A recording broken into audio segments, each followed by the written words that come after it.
નમસ્કાર મિત્રો ઘણી વખત તમે સાંભળ્યું હશે કે કોઈ પણ વ્યક્તિની પ્રોપર્ટી ઉપર તમે 12 વર્ષ સુધી કબજો કરી લો તો સુપ્રીમ કોર્ટના નિર્ણય અનુસાર તમે 12 વર્ષ પછી માલિકી હક ધરાવી શકો છો, મતલબ કે પ્રોપર્ટી જે છે એ તમે તમારી કરી શકો છો.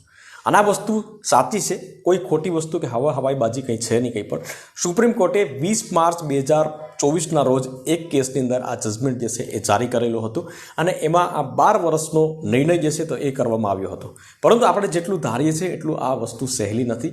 એમાં ઘણા બધા રૂલ્સ છે અને રૂલ્સ જે છે એ રૂલ્સમાં આવતી હોય પ્રોપર્ટી તો જ તમે એ કબજો કરી શકો છો. બાકી તમે ડાયરેક્ટ સીધા 12 વર્ષમાં કોઈ પણ વ્યક્તિની પ્રોપર્ટી પર રહો અને 12 વર્ષ પછી તમે ડાયરેક્ટ કોર્ટની અંદર જશો તો તમારે એ પ્રમાણે પ્રોપર્ટી જે છે તમારા નામ ઉપર નથી થવાની.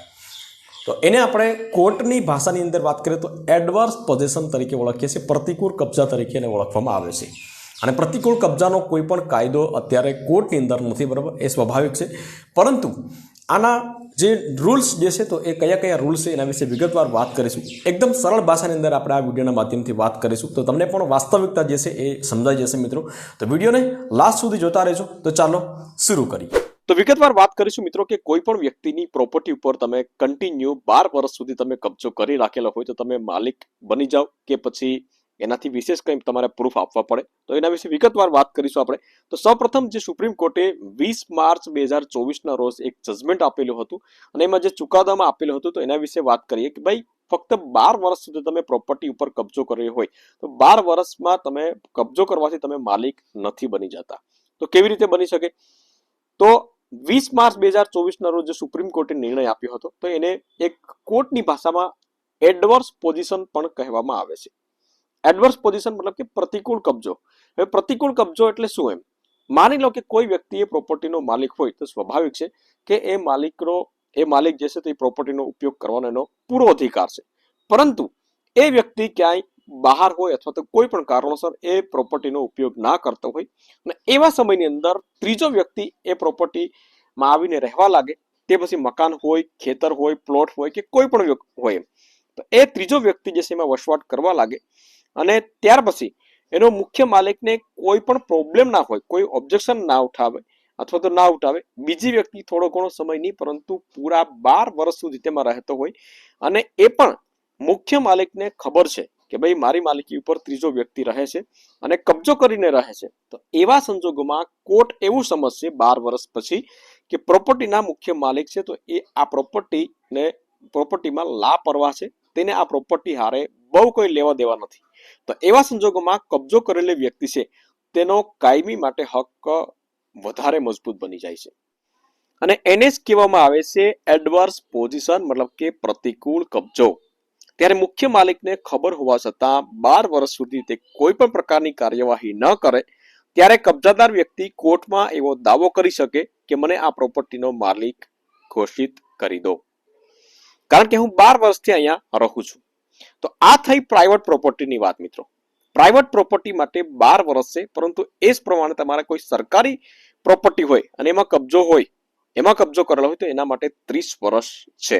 પરંતુ એમાં પણ આ બધા નિયમો જે છે સાબિત કરવા પડે છે મિત્રો. એટલું સહેલું નથી હોતું કે આપણે ડાયરેક્ટ સીધી કોર્ટની અંદર અરજી કરીને આપણે ડાયરેક્ટ માલિક બની જાય. પરંતુ પ્રાઇવેટ પ્રોપર્ટી હોય તો એના અમુક નિયમો છે, એ આપણે આગળ વાત કરીશું. પરંતુ 12 વર્ષ સુધી ફક્ત રહેવાથી તમને કબજો મળી જતો નથી.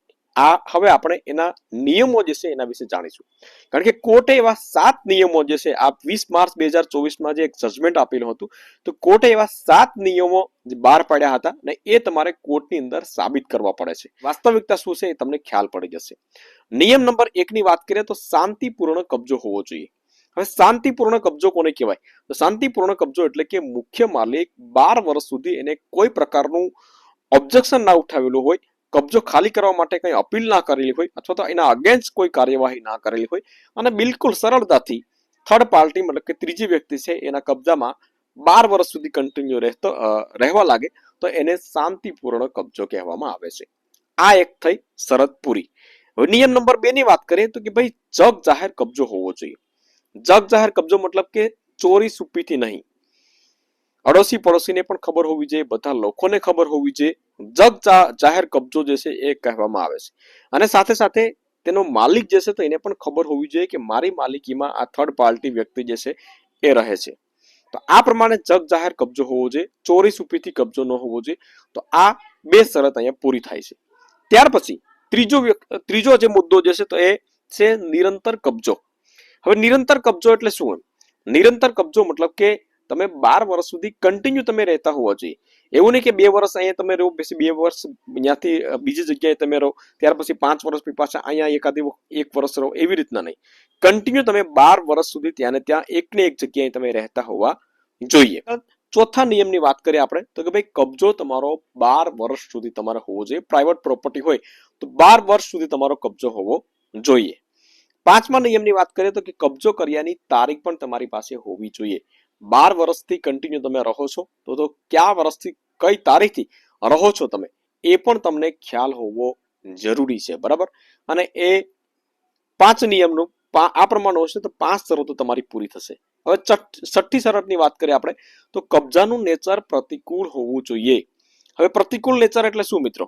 પ્રતિકૂળ નેચર એટલે કે તમારી પાસે ના તો ત્યાં રહેવાનું કોઈ એગ્રીમેન્ટ ના આપેલું હોય, કોઈ પેપર ડોક્યુમેન્ટ ના આપેલું હોય, ના તો કોઈ પરમિશન આપેલી હોય, બસ ખાલી તમે કબજો કરીને રહો છો અને તમે રહો છો 12 વર્ષથી તમે રહો છો. તમે કોઈ ભાડાથી પણ તમે મતલબ કે રહેતા હોવા ના જોઈએ. તમે આ પ્રમાણે ફ્રીમાં તમે કોઈ એગ્રીમેન્ટ કોઈ પરમિશન વગર તમે ત્યાં રહેતા હોય તો એ પ્રમાણે તમે 12 વર્ષ રહેતા હોય તો એને પ્રતિકૂળ, કબજાનું નેચર પ્રતિકૂળ હોવું એ કહેવાય છે. 7મા નંબરની વાત કરીએ તો કે ભાઈ કબજાદારે પ્રમાણ કરવું પડશે કે અમે જે પ્રોપર્ટીમાં માલિકી હક માગીએ છીએ તેનો અસલી માલિક કોણ છે, તો એ પણ તમારે કોર્ટમાં સાબિત કરવું પડશે મિત્રો. કોઈ પણ વ્યક્તિ અજાણી પ્રોપર્ટીમાં તમે કબજો કરી અને તમે બેસી જશો, બરાબર, 12 વર્ષ સુધી, તો એ વસ્તુ શક્ય નહીં બને. પરંતુ એનો માલિક કોણ છે તો એ પણ તમારે જ્યારે પણ તમે કબજો માંગવા જશો તો ત્યારે તમારે સાબિત કરવું પડશે કે આ વ્યક્તિ છે અને 12 વર્ષથી એ જગ્યાની અંદર અમે રહીએ છીએ.